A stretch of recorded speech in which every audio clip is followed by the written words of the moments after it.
Hello everybody, welcome back to the Open Door with me, Mickey. For the next 4 weeks, I'm going to do a little series on marriage. On September 17th, my husband and I celebrated 12 years of marital bliss. And there are many things that I have learned about myself, about my husband, about God, about life through my marriage. And so I just wanted to share 12 things that I learned in my 12 years. So here we go. Today I'm going to tell you 3 of them. So first one, it absolutely takes 3 to make a marriage work. You cannot have a fulfilling, faithful, fruitful marriage without the Lord Himself. It doesn't work. And if you try to do it, it is going to fall flat on its face. So you need a committed and faithful husband, a committed and faithful wife, and at the center of all of that is God Himself. So I recommend praying with each other, inviting God into your marriage with your spouse. Make God part of your daily routine in your marriage. Pray together. Pray for your spouse. Pray for yourself so that you can be a better spouse to the person that you're married to. I have had some very joyous times in my marriage, and there's also been a lot of hardships.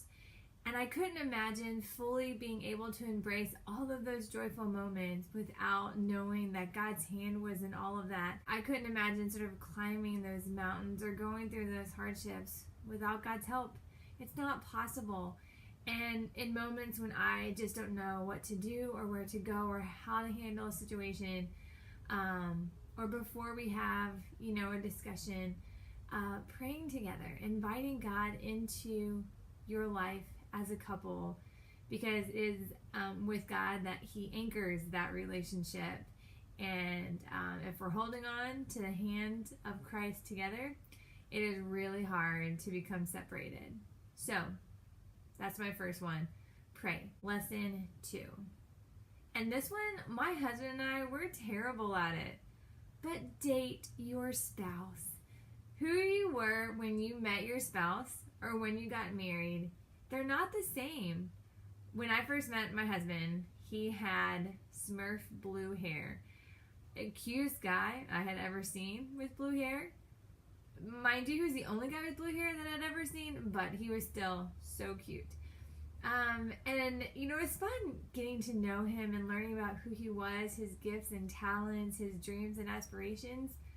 Well, that journey doesn't stop when you're dating or when you get married. As we grow, as life continues, we evolve, we develop, we find new hobbies, or we realize that God is calling us into completely different directions than what we thought when we were 20. And so date your spouse, go on dates, weekly dates if possible. Make rediscovering your spouse a priority. You might just be amazed at what you find. Last but not least, it's lesson 3 for today. And this is best illustrated in a story. So when my husband and I first got married, I just wanted to be such a great wife, and I wanted to show my husband how much I loved him. So I started doing all of these things for him, not because he made me or because he requested, but because I wanted to. I wanted to get up earlier than he did and make him a nice breakfast so that he was full and satisfied before going off to work. I wanted to make his lunch. I wanted to, when he came home, to have the house clean and dinner ready. And so what ended up happening is I became so concerned with finishing these little jobs throughout the day to show him I loved him, that when he came home, like if dinner wasn't made or the house still wasn't clean, I would not greet him at the door to say, hey, welcome home, I love you, and actually show him that I love him. It was more of like, okay, babe, I can't talk to you. Don't get in my way right now because I'm doing all these things to show you that I love you. When really, I was just ignoring him. And so I just got caught up in all of these things that I wanted to do for him. And I started to lose my true mission as a wife. And he stopped me and he looked at me and he said, I really appreciate everything that you're doing. But I don't love you because of what you do for me. I love you because who you are. And that has always stuck with me. Our spouses love us because of who we are. So it's really important to not get lost in all of these other things that you feel like you have to do. Be there, be present for your spouse, give them the best version of yourself. Don't be so overwhelmed with all of these jobs that your spouse actually gets, your sloppy seconds. Those are my 3 lessons for today. I do have to put a disclaimer here that I know these are lessons that I've learned, and some days I remember them more than others, and some days I just don't do a very good job of practicing them. I am a work in progress. My marriage is a work in progress.